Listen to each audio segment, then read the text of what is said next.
നമസ്കാരം.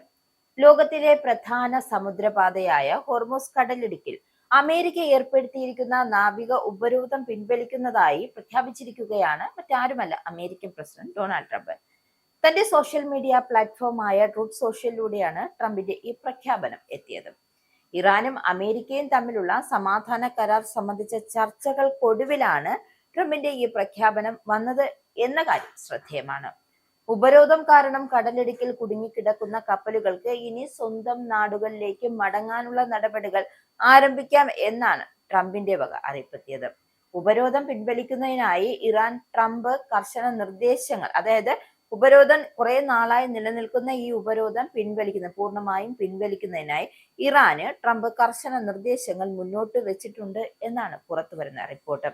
ഇറാൻ ഒരിക്കലും ആണവായുധമോ ബോംബോ കൈവശം വെക്കില്ലെന്ന് ഉറപ്പ് നൽകണം എന്നതാണ് പ്രധാന നിബന്ധന. ഹോർമൂസ് കടലെടുക്ക് യാതൊരുവിധ നികുതിയുമില്ലാതെ അന്താരാഷ്ട്ര ചരക്കു നീക്കത്തിനായി ഉടനടി തുറന്നു കൊടുക്കണം. ഇത് മറ്റൊരാവശ്യമാണ്. ഏതായാലും കടലിടുക്കിൽ സ്ഥാപിച്ചിട്ടുള്ള മൈനുകൾ നീക്കം ചെയ്യുന്ന നടപടികൾ ഇറാൻ പൂർത്തിയാക്കണമെന്നും ട്രംപ് വ്യക്തമാക്കുന്നുണ്ട്. ഇറാനിലെ ആണവ അവശിഷ്ടങ്ങൾ അമേരിക്കയുടെയും ചൈനയുടെയും സാങ്കേതിക സഹായത്തോടെ അന്താരാഷ്ട്ര ആണവോർജ ഏജൻസിയുടെ മേൽനോട്ടത്തിന് പുറത്തെടുത്ത് നശിപ്പിക്കുമെന്നും ട്രംപ് വ്യക്തമാക്കി. ഇതിനായി യാതൊരുവിധ സാമ്പത്തിക ഇടപാടുകളും നടത്തില്ല എന്നും അദ്ദേഹം പറയുന്നുണ്ട്. അതായത് അവനവൻ സ്ഥാപിച്ചത് അവനവൻ തന്നെ എടുത്തു നശിപ്പിക്കട്ടെ എന്ന സാമാന്യ തത്വമാണ് ഇവിടെ ട്രംപ് അപ്ലൈ ചെയ്യുന്നത്. വിഷയത്തിൽ അന്തിമ തീരുമാനം എടുക്കുന്നതിനായി സിറ്റുവേഷൻ റൂമിൽ ഉപദേശകരുമായി കൂടിക്കാഴ്ച നടത്തുകയായിരുന്നു ട്രംപ്.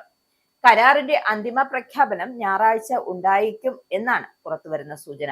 പുതിയ കരാർ അനുസരിച്ച് 60 ദിവസത്തെ വെടിനിർത്തലാണ് ഇരു രാജ്യങ്ങളും വിഭാവനം ചെയ്യുന്നത്. ഇറാന്റെ ബുഷർ പ്രവിശ്യയിൽ വെച്ച് അമേരിക്കൻ വിമാനം വെടിവെച്ചിട്ട് എന്ന് ഇറാന്റെ സ്റ്റേറ്റ് ടെലിവിഷനാണ് US വിമാനം തകർത്തതായി ആദ്യം വാർത്ത പുറത്തുവിട്ടത്. ബുഷറെ പ്രവിശ്യയിലെ ജാം മേഖലയിൽ വെള്ളിയാഴ്ച പുലർച്ചെ ഒരു ശത്രു വിമാനം തടയുകയും അത് വെടിവെച്ചിടുകയും ചെയ്തിരുന്നു. ഇറാന്റെ വ്യോമ പ്രതിരോധ സംവിധാനങ്ങൾ വിമാനത്തെ വിജയകരമായി ലക്ഷ്യം വെച്ചതായി ജാങ് കൗണ്ടി ഗവർണർ മസൂദ് തംസ്കേദാനി പറഞ്ഞിരുന്നു. വിമാനം വെടിവെച്ചിട്ടതോടെ നഗരത്തിലെ സാഹചര്യം സാധാരണ നിലയിലായതായി ഹർത്തസ് ഔദ്യോഗികമായി റിപ്പോർട്ട് ചെയ്യുന്നുണ്ട്. എന്തായാലും ഗൾഫ് മേഖലയിൽ US-ഉം ഇറാനും തമ്മിൽ ശക്തമായ പിരിമുറുക്കം നിലനിൽക്കുന്നതിനിടയിലാണ് ഈ പുതിയ റിപ്പോർട്ടുകൾ വരുന്നത് എന്ന കാര്യം ശ്രദ്ധേയമാണ്. എന്നാൽ ഈ റിപ്പോർട്ടുകൾ US സെൻട്രൽ കമാൻഡ് പൂർണ്ണമായി തള്ളിയിട്ടുണ്ട്.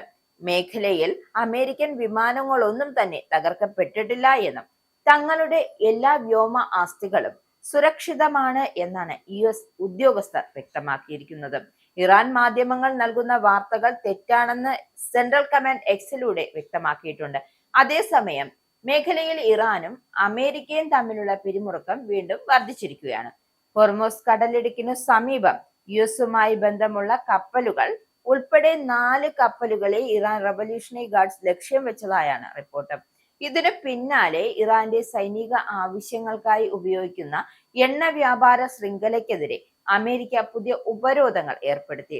ഇറാന്റെ സൈനിക ശേഷി വർദ്ധിപ്പിക്കുന്നതിനും എണ്ണ വരുമാനം ഉപയോഗിക്കുന്നത് തടയുകയാണ് ഉപരോധത്തിന്റെ പ്രധാന ലക്ഷ്യമെന്നും US treasury secretary Scott Benson പറഞ്ഞു.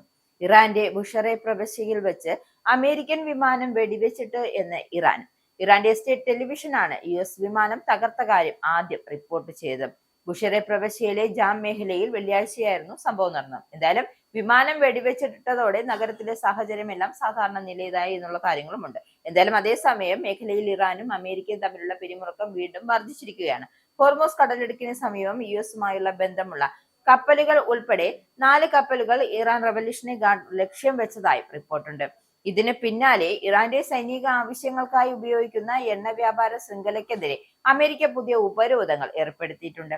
ഇറാന്റെ സൈനിക ശേഷി വർദ്ധിപ്പിക്കുന്നതിനും എണ്ണ വരുമാനം ഉപയോഗിക്കുന്നത് തടയുകയാണ് ഉപരോധത്തിന്റെ ലക്ഷ്യമെന്നാണ് US treasury secretary Scott Bessent വ്യക്തമാക്കിയിരിക്കുന്നത്. എന്തായാലും അതായത് ഉപരോധങ്ങൾ നിർത്തിയതോടെ, അതായത് ഹോർമൂസ് കടലിൽ നിന്നും അമേരിക്ക ഏർപ്പെടുത്തിയ ഈ ഉപരോധം പൂർണ്ണമായും മാറ്റുന്നതോടെ യുദ്ധത്തിന് ഏതാണ്ട് ശമനം വരുമെന്നും, അതായത് യുദ്ധം സമാധാനത്തിലേക്ക് എത്തുമെന്നാണ് പ്രതീക്ഷിക്കുന്നത്. ഈ ആശങ്ക, അതായത് യുദ്ധ സാഹചര്യത്തിലെ ആശങ്കകൾ നിലവിൽ പരിഹരിക്കപ്പെടും എന്ന പ്രതീക്ഷയും സ്വാഭാവികമായി ഉടലെടുത്തിട്ടുണ്ട്. എന്താകും കരാറിന്റെ കാര്യങ്ങളെന്ന് നമുക്ക് കാത്തിരുന്നത്.